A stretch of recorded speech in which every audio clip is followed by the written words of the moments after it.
Well, thanks for coming, man. Yeah, thanks for having Yeah, me. I It's good to see appreciate it. you. Yeah, same here. It's been a while. Been a while, Yeah. always. Hey, before we jump in, I always like to go backwards. So, before real estate, what were you doing even before getting into real estate? I'm one of the rare. I guess it's becoming more and more where kids are doing it, but I'm one of the rare that came straight from college.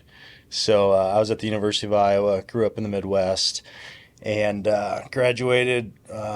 Had no clue what I wanted to do. Did an internship with the AAA Cubs baseball organization in Des Moines, and they were paying me $5.15 an hour minimum wage to just work my butt off.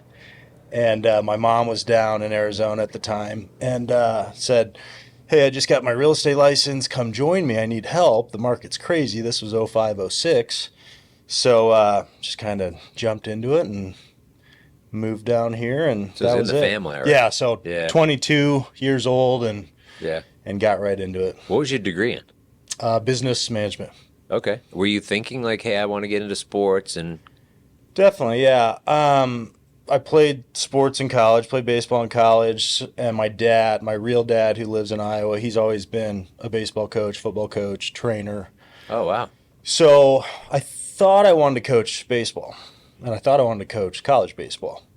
So I actually came down here, got my license, but started coaching at Glendale College for a couple seasons too, and I enjoyed it. I loved it. Um, but really started to kind of dig my feet into real estate and business and fell in love with that more. Really? So it didn't, because I was going to say, did that just all consume you and then you just kind of forgot about that? Or you made a conscious decision, said, hey, I'm falling in love with real estate. I'm going to stay here. Yeah, for sure. I mean, baseball was so in the conference that Glendale College is in, it was one, 9 inning games almost daily, kind of like a major league schedule. Okay.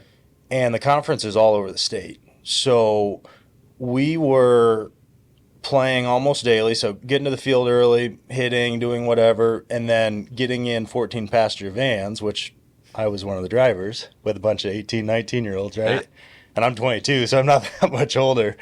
And we're driving 2 hours or 3 hours and doing that every day. So, Uh, one, I realized this is a lot. And mhm. two, this is really hard to try and do real estate and coach. Um, and I was digging real estate, and this was kind of when teams were just getting started, and I was reading tons of books and talking to my mom like, hey, we can build this thing. Like we need an assistant, a TC, and this is how we should set things up.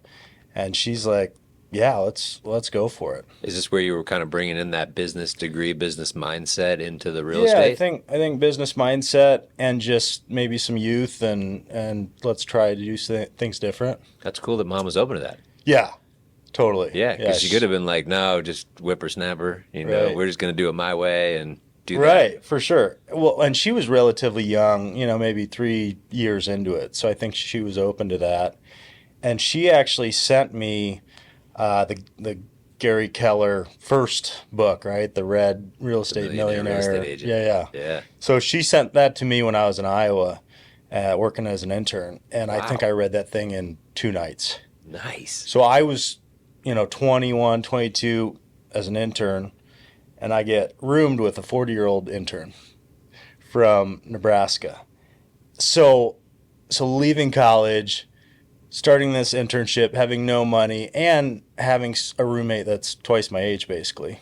I don't think it's old anymore now that I'm 41, but all those things I was just miserable, right? I was just like, oh my God. So my mom sent me that book and I just dove into it. And I'm like, okay, let's do this. That's killer. So how did it start? So you team up with mom. What were kind of some of your roles and what would you be if you looked back? Like, what was your job description? Yeah, for sure. I think at first it was just kind of the organizational side.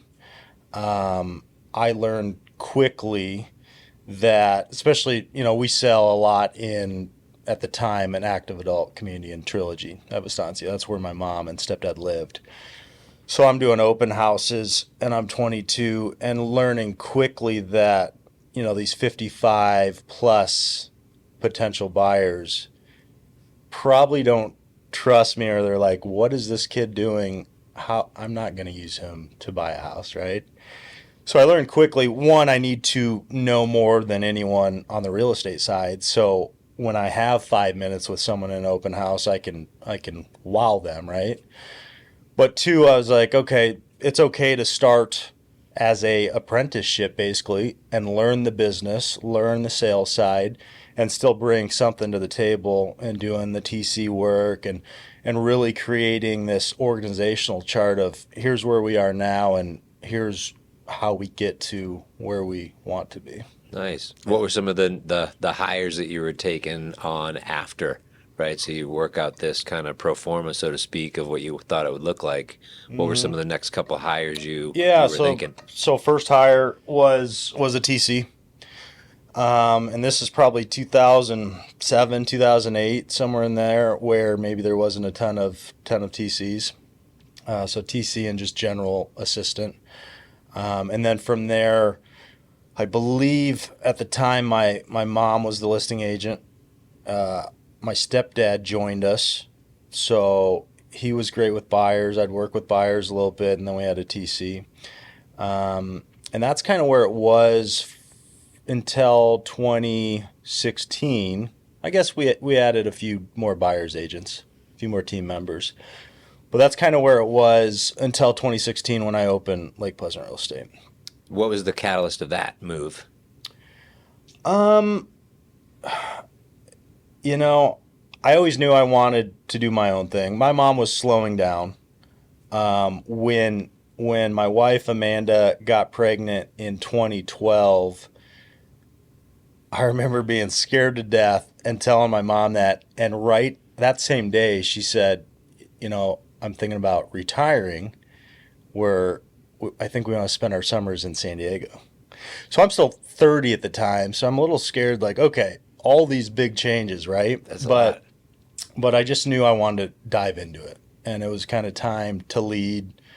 I think I wanted to prove to myself and probably others that I can do You this. could do it on your own. Yeah. That's pretty cool. That's a lot though, because I always think like having the kid, and now kids, but you want your family close. So Yeah. when she's like, "Hey, I'm going to take off to San Diego for a month," it's like, "Wait! I still need you to kind of help watch the kids and Right. date night and Exactly. yeah, to have that, and then to think like, hey, I'm going to start my own biz, Yeah. right?"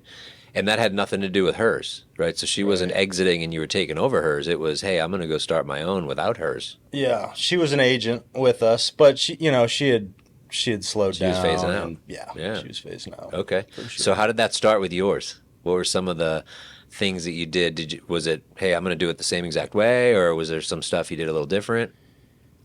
I think on the real estate side of things, everything I had learned, I then taught, or I was on the same page with.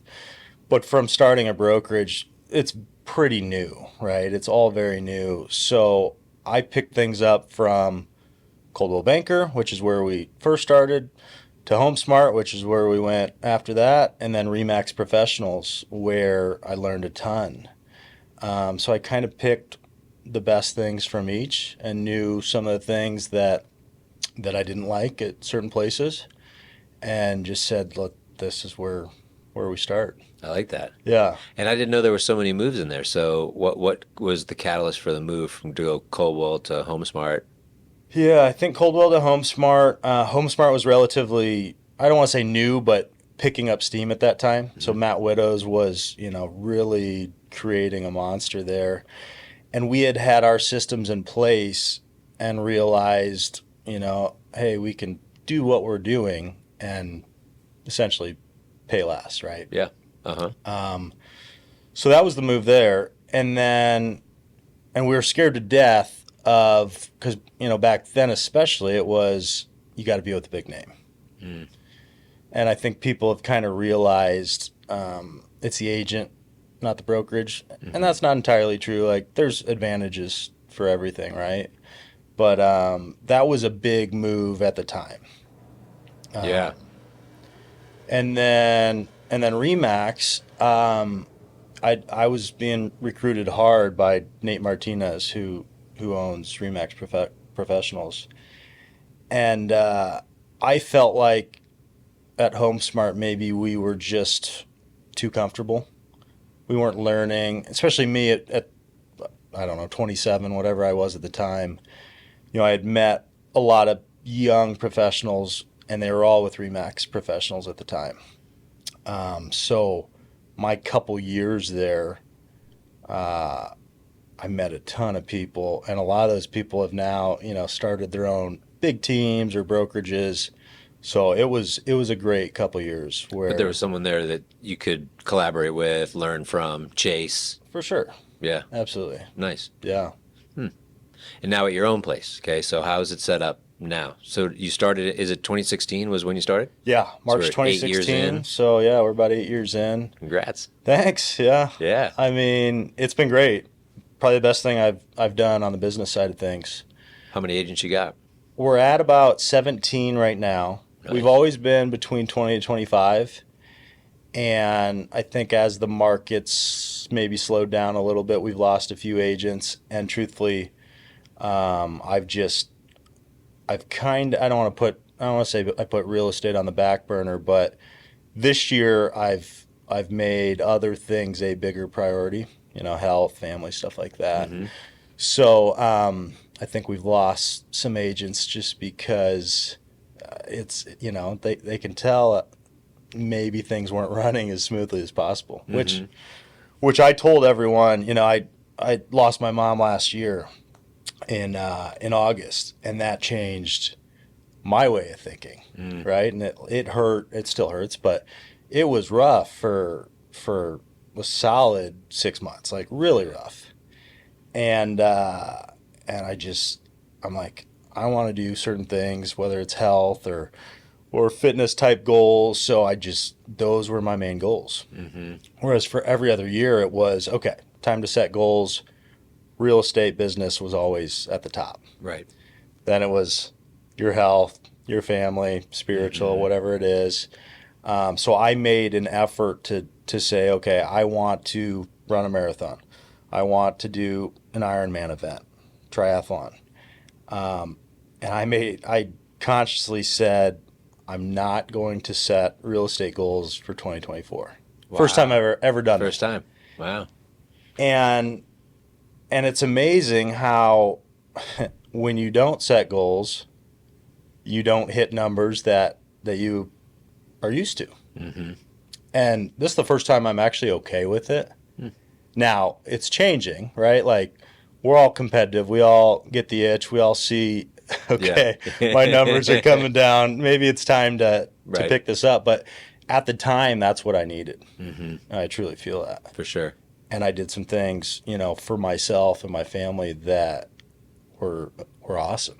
Yeah. So, yeah. So, as far as the brokerage, I mean, we're down to 17 agents, and it's a great 17. I'm really happy there. Mm-hmm. We got rid of all employees.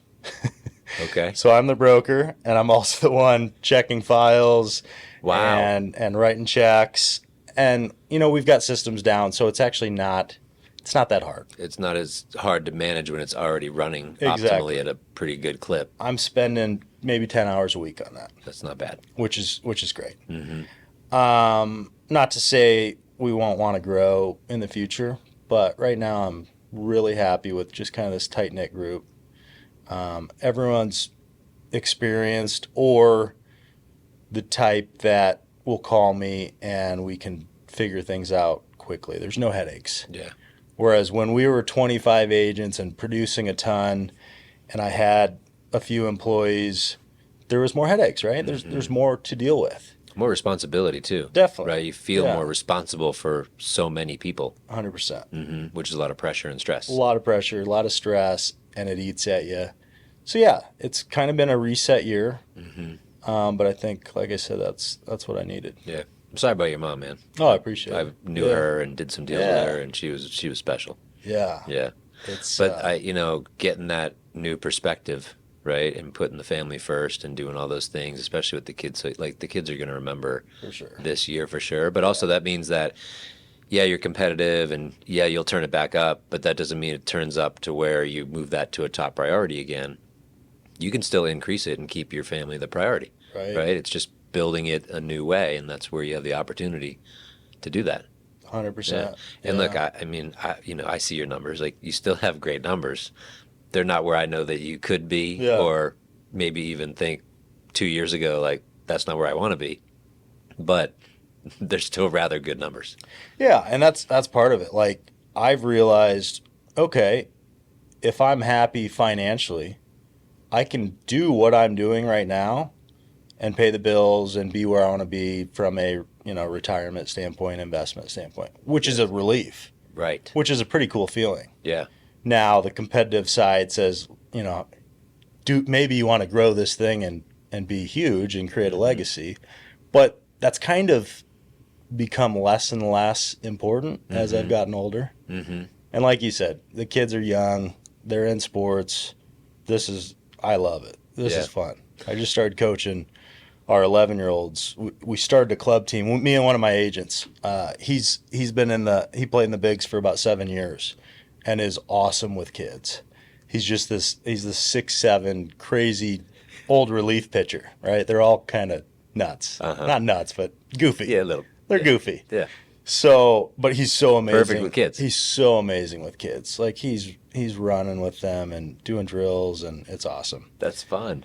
So I told him, hey, let me help on kind of the organizational side. So we're ordering uniforms and scheduling tournaments, and I'm helping coach a little bit just because I enjoy these boys. They're all in the same neighborhood and just good kids. And this is that 11 age? Yeah, 11U. So a bunch of 10, 11-year-olds. Dude, that's awesome. Yeah, it's yeah. fun. How much of a time commitment is that? So right now we're like twice a week for an hour and a half. Cool. In the spring we'll play some tournaments on the weekends, so that'll take up some time. But I think 11 and 12-year-old baseball is the most pure baseball around.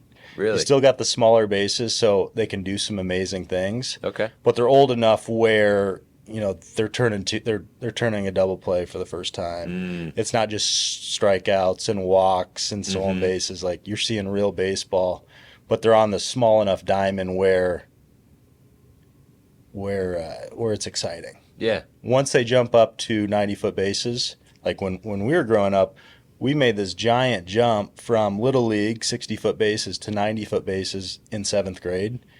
And for a lot of us that hadn't matured yet, that was a huge jump. That's a lot. Yeah, so this is like the perfect age. Yeah. Yeah. So where do you see that going? Doing more of that with maybe another team, or? I'll leave that to Tom, who's the head guy. So just helping him out. Yeah. I think he would, eventually want to start other teams and just kind of have this club, this organization, which would be cool. That's pretty fun. Yeah. Yeah. All right. So now, what's some of the stuff you mentioned, the health stuff? So what's some of the health stuff that you've kind of dove into? You were healthy before. You came from doing sports, but what's some of the stuff that you really leveled up in over the last year? Yeah. Just a routine. I think when I started the brokerage and had our first kid, I let health slip, which I didn't realize at the time, but now I see pictures. I'm like, oh my goodness. So yeah, now it's just daily routine, right? Like, I like to get up early. I'm getting, and it depends what I'm training for, but like right now, just completed this half Ironman event. So I'm just trying to kind of lose some fat, and because I had been eating quite a bit for the, Store the energy. To store the energy, Yeah. exactly. So just trying to lose some fat. So right now I'm just walking every day for usually about 5 or 6 miles, lifting 4 times a week, which is great. I enjoy that. Do you have a trainer or someone that wrote a program, or? I do, yeah. So for the first time ever, well, in college you had strength coaches, stuff like that. And then since then, it was just me, which I know how to write programs and do stuff like that. But I really wanted someone from the diet standpoint that could help me out, achieve my goals so I can complete this Ironman. So a buddy of mine, his brother lives off of Portugal, at one of the islands. I don't know the name of it. But that's what he does. He coaches, and he's been awesome. So I, Zoom with him every Monday morning, and he's got a couple apps that he writes the lifting program, the diet, as far as your macros. Okay. And I've learned a lot there, and I've really enjoyed it. That's pretty cool. Yeah. So he's tracking your macros, percentage of carbs, fat, protein. Exactly. Yep. So when I'm training for the Ironman event, obviously my calorie intake is up. Mm-hmm. I'm eating more carbs. It's all the same foods. It's just how much and kind of what the ratios are. Yeah. So are you literally like weighing your foods at home? Or are you kind of like, that look like that's one chicken breast? Yeah. I weighed them for probably the first month, Mm-hmm. and now I kind of know this is 4 ounces, this is 6 ounces, or this I will measure the cups, but the scale's kind of gone away. Yeah. Yeah. Now with the workout stuff, Yeah. so the strength stuff right now, what's that look like now that you're post marathon? Yeah. So right now it's basically like a pyramid: 12, 10, 8, 6. Mm-hmm. So four sets, 12, 10, 8, and 6 reps. That changes next week. I don't know what he's changing me to, but yeah, he's changing it up about every 4 to 6 weeks. More like functional stuff, like dumbbell versus barbell, or Yeah, I am all dumbbell, kettlebell. Yeah, two lower body, 2 upper body days a week. there's been a big movement over the last couple decades since I got Yeah. out of school. My major was exercise science physiology. Okay. So I didn't know that. when I got out, there started to be this more movement into functional training, which Sure. makes more sense, not even just for athletes and performers, but also for every day, because you're not, not everything is on a slide or fixed position, Right. so that's why, you'd have guys that went in the gym and they look all big and strong, Yeah. but then they tweak their back, and like, why? Because their core wasn't tight. They were doing stuff with just, let me bench, let me squat. Yeah. And those exercises are great, but let me mix in some like single leg on one leg deadlifts, and then you're like, whoa, and you're wobbling, and Yeah. but now you're not falling down, you're not tweaking stuff, right? And you perform at a higher level. Absolutely. So, and it Yeah. helps you'll end up squatting more anyways, Yep. right? That's something they did at Iowa, especially football-wise, in the early 2000s when I was in college there, that at that time was still fairly new. So Chris Doyle, who was the strength coach at Iowa when I was there, he was the best of the best, and he was ahead of his times in the early 2000s and was doing all functional. Yes. Yeah. How do you I say relate, your mindset when it comes to sports and how you translated that into actually your business? We talked a little bit about competitiveness, maybe with the setting of goals and achievement, but how do you relate that from, this is how you did sports forever, Yeah. through college, and then translating that into your business life? Yeah, I mean, it's super relatable.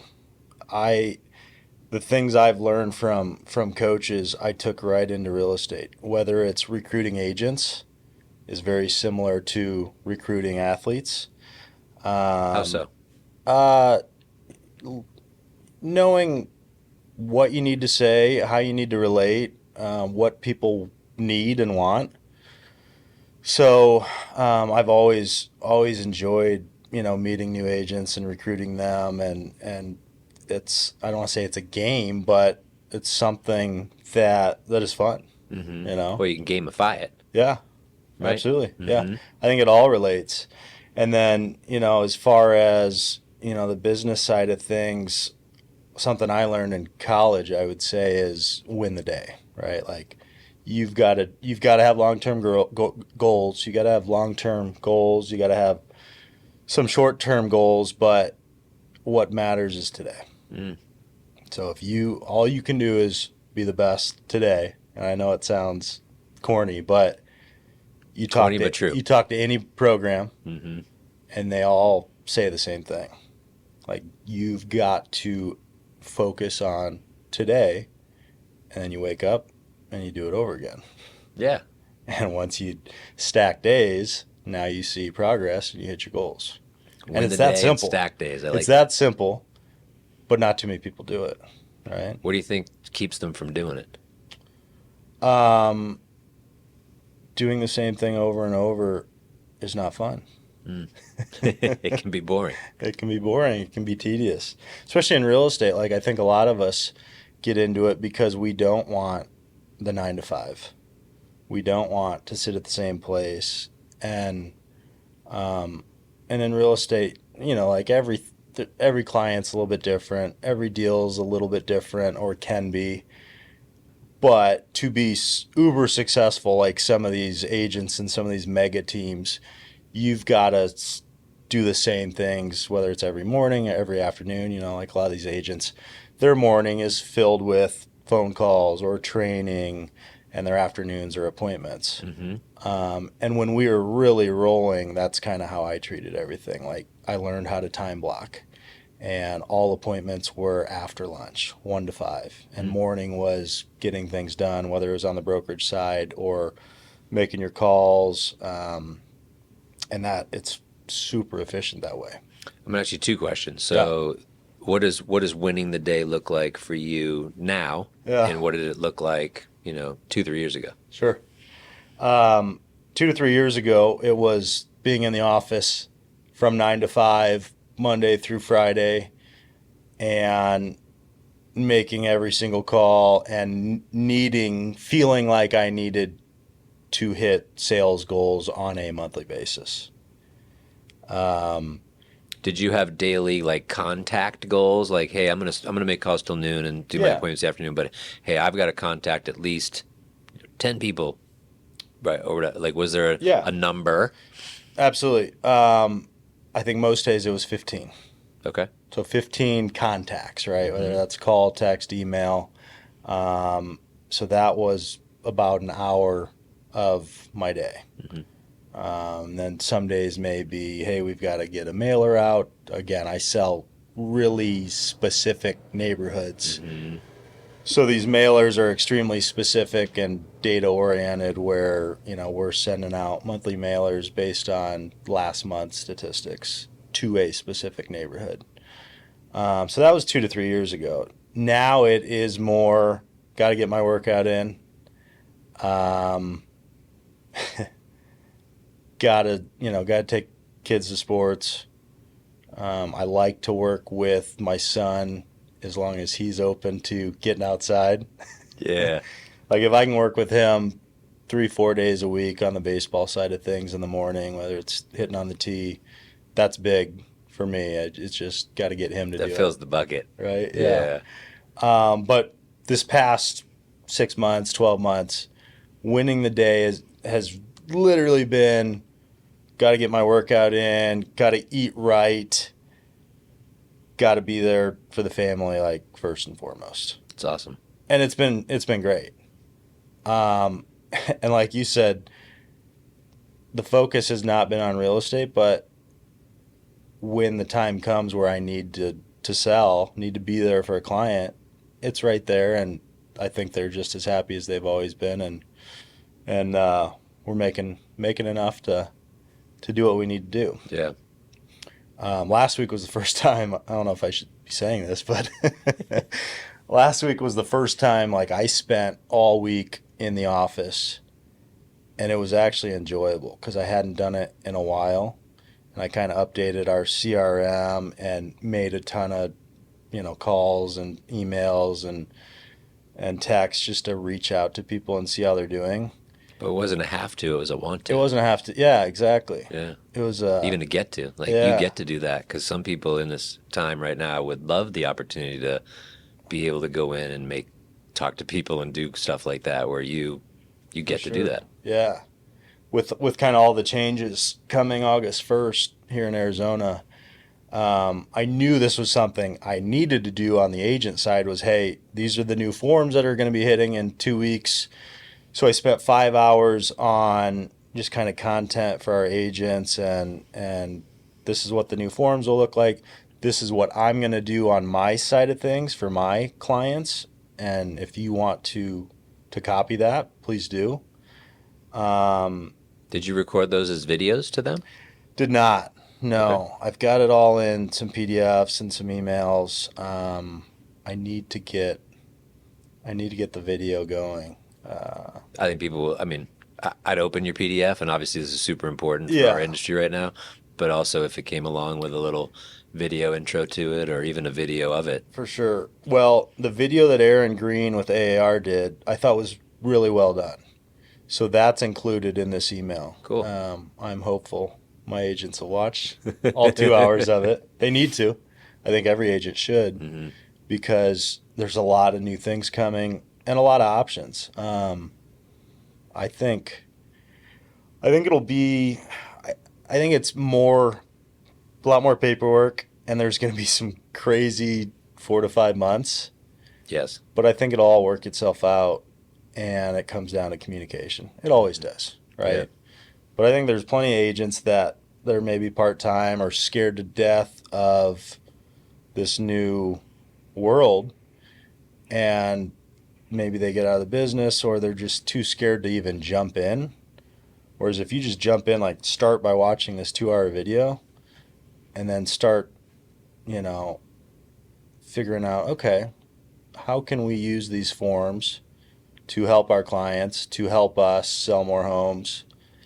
And I think, again, it comes down to communication. I sent a blast out to our database this morning that just kind of described what the changes are going to be and how maybe it's different than what they're hearing and seeing on the national media side of I like that things. proactive communication. Yeah. That's good. Yeah, Was that just an email as well, or was that a video? that was an email. I know, Greg. Just saying, I just gotta saying. learn, man. Well, you set up your new studio and you can shoot more videos. For sure. Yeah. What's one of the biggest things you think you mentioned two-part, hey, this is what I'm going to be doing for my clients. Maybe you want to copy it. What's a couple of those things that you'll be doing for your clients different than? Yeah.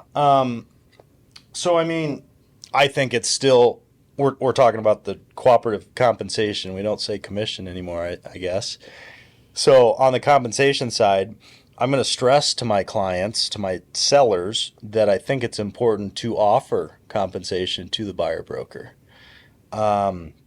Who knows where this thing's going to go? I mean, there's going to be agents that probably tell their seller, yeah, offer zero, don't offer anything.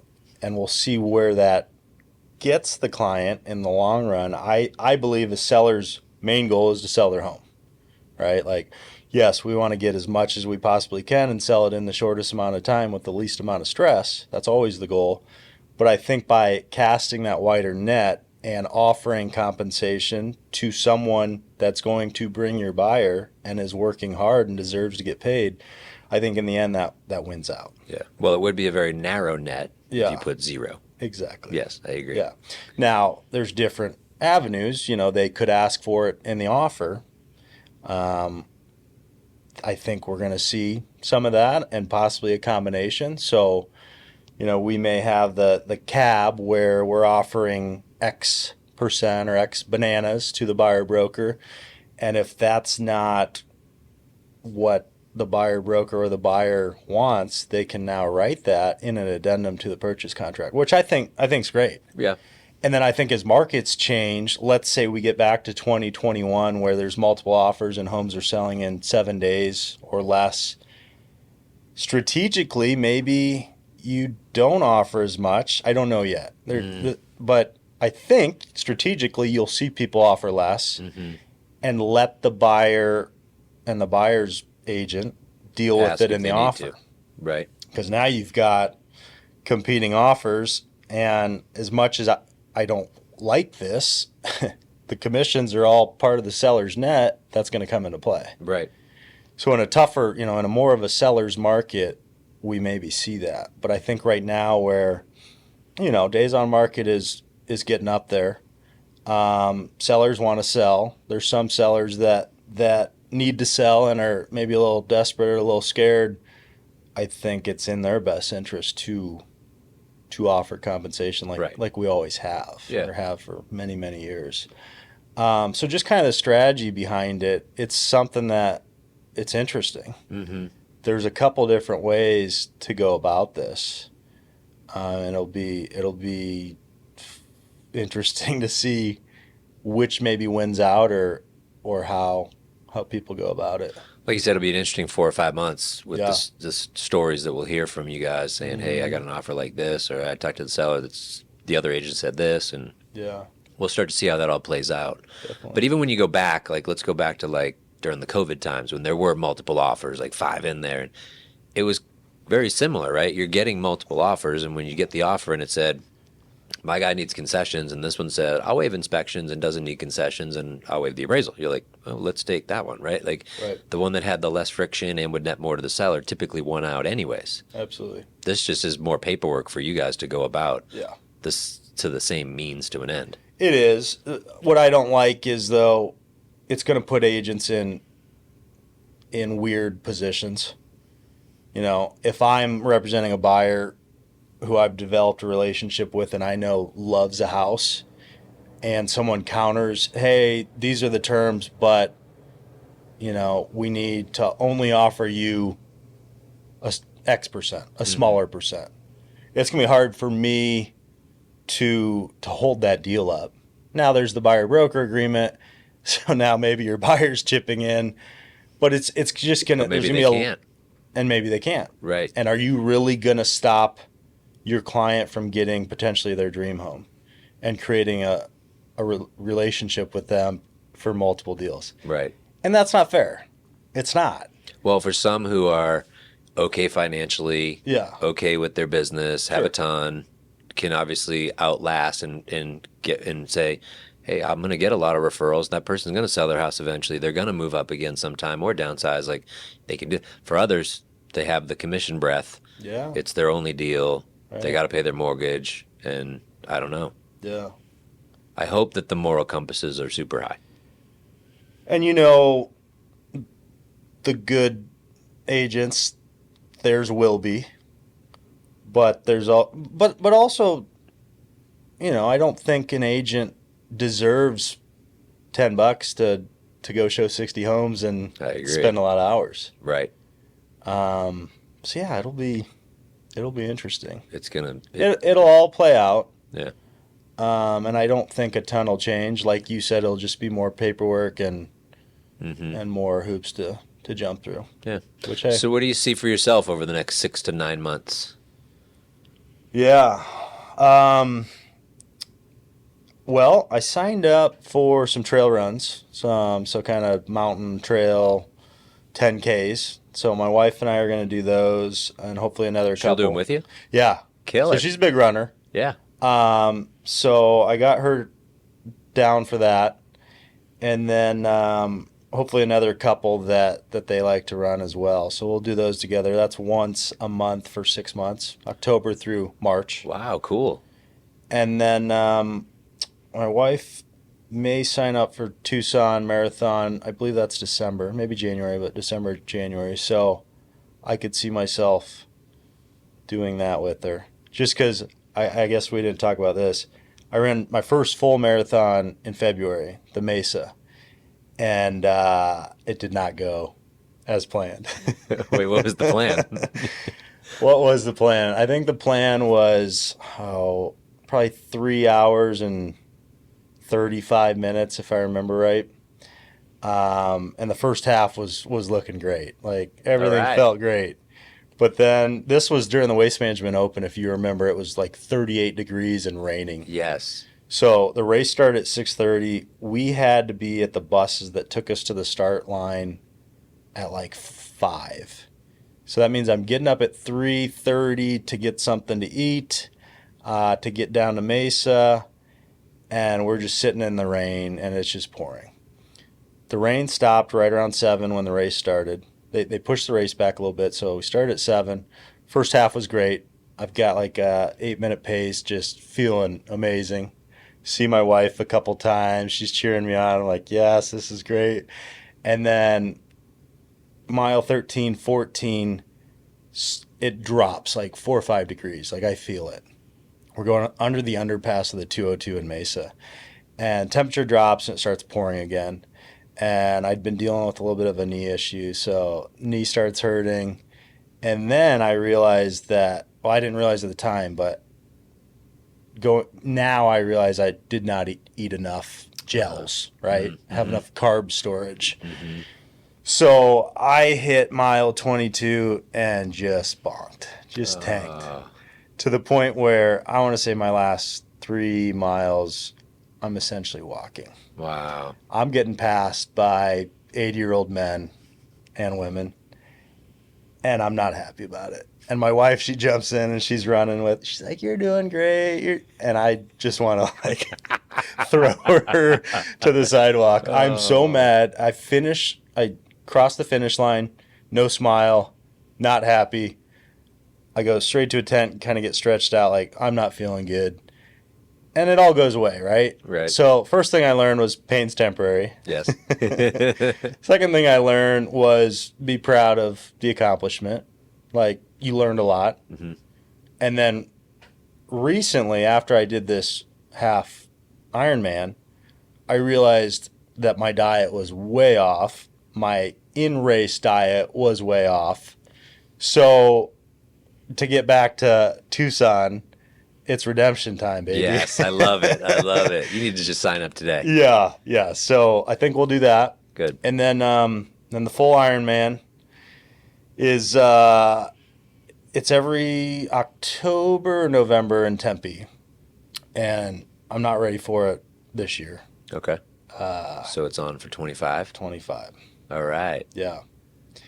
So like Kelly Cook, I think you probably know Kelly Cook. He did the full Ironman a few years ago in Lake Placid, so he's helped me out. It's a beast. It's just you've got to train. More it's just preparation training, and planning. right? Like you've got to train so much that if you can make it through the training and not get injured, you can do it.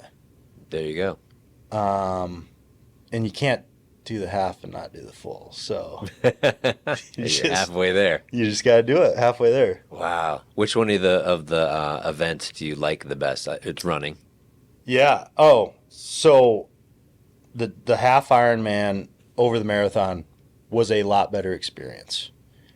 And it was one of the better feelings that I felt. Like, it was awesome. Nice. Plus, it was in Iowa where I'm from, so I had some family there. It was an amazing day. It was awesome. That's awesome. As far as swim, bike, run, run's my best, but it's at the end, so it's grueling. It's mental. Mm-hmm. Swim is the scariest, but it's the shortest amount of time, so it's doable. Why is it scary? You've got tons of people in the water. It's open water, Okay. so typically you're swimming in your training days in a pool. You can see lanes. It's just you. It's nice. There's and a blue. wall. There's a floor. There's no one else around. There's no one around. When you get into this lake that is dark and Yeah. may smell, maybe a little cold, Yeah. And there's a bunch of people and there's around you. people kicking you and up against you and swimming over you. Wow. It's a beast. That is scary. Everyone says just survive the swim. And, at the beginning of any race, you've got some nerves. So it's really just once you get in, you just got to survive the swim. And now you're out, you're going to your bike, and the bike's enjoyable. Yeah. Because your heart rate's down, you're seeing different sights. Mm-hmm. There's not too many crashes. Mm-hmm. And it's the longest, but the bike's enjoyable. And in a race, you've got other people and you've got an actual course. Yeah. Whereas training, the bike is very boring, especially if you're by yourself. Right. And if you're on stationary. Or if you're on station. But do you mostly train like on road? I do, which is scary, especially by yourself, right? Right. Like you always see these packs riding together, and it's smart because cars see packs, yeah, they right? see the whole thing. Yeah. So yeah, I had a buddy that rode and got hit probably 5 years ago and had like his skull was caved in. He hasn't rode since. Like it could have been really, really bad. Do you ever think about starting up a club out by you? There's clubs by us. It's typically trilogy, so it's the active adult. So it's it's if they would have me, maybe I would. But or if you come in a little bit and find a There you go. more active, I don't know. younger community? I barely got here. I don't know how to I don't know how to drive more than 10 minutes, Greg. It might be worth it though Yes, you're right. to drive in a pack. For What's sure. the? I know it's not going to shift priority wise, right? Because I love that. You know, family and yourself and your health. Where's the business going in the next 6 to 9 months? Yeah. I think I'm getting there. Are you just in a It's- good flow with where it's at? Or you're like, yeah, I'm going to flow's ramp it up a little bit? the Or flow's good, but I would like to there's more I can be doing that's very simple that will create more business and give more to our clients. So like again, I got away from monthly market updates. I got away from a lot of our mailers. I got away from just being more active in the community and playing bocce and talking to people on a nightly basis. Like for a while, I just didn't want that, right? Right. You know, Yeah. a lot had happened. I just kind of wanted to be focused on disconnect from that as much as exactly. possible. But that's ultimately who I am. So I'm excited Yeah. to go play bocce again at Blackstone. And like I said, I sent a market update out this morning. And working on a mailer this afternoon. So, and I just want to engage with clients that I've had as clients and friends for many years, right? Like I think it's easier to communicate when it's being done on a regular basis. For sure. Well, Where- that's all a place that that's how you grew your business was Yeah. through relationships, Yep. right? And, through having the good data and the good information to give them, but always being a resource, but always being involved in your community. For sure. As I always remember. Yeah. So again, I think just a few changes, being a little more active and a little more engaged, and I think that will drive business up, but not to the crazy point where, when I started the brokerage, you're probably working 70, 80 hours a week. Like that's gone. Right. I don't need to do that. I don't want to do that. There's times when agent, if you're trying to make it big, like sometimes you got to do that at the beginning. Right. And it's all a stage, right? Like Yeah. you get through that, and yeah. So I'm in a pretty good place, but yeah, I need to do a little bit more on the business side of things. Well, I mean, you're really good about being intentionally focused, Yeah. and you can dive right back in to those relationships with the mail outs, with the market update, with the events like the bocce ball, and crank the needle as much as you want, Yeah. but all through.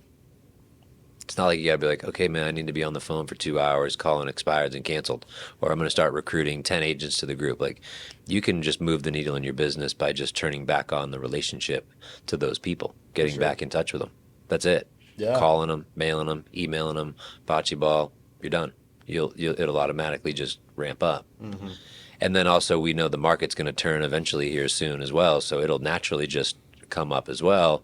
You just want to make sure you're still top of mind and in front of them all. So perfect Yeah. timing to just ramp up the intentionality a little bit. But For that doesn't sure. mean that work spot's going to leapfrog self, health, family. It doesn't.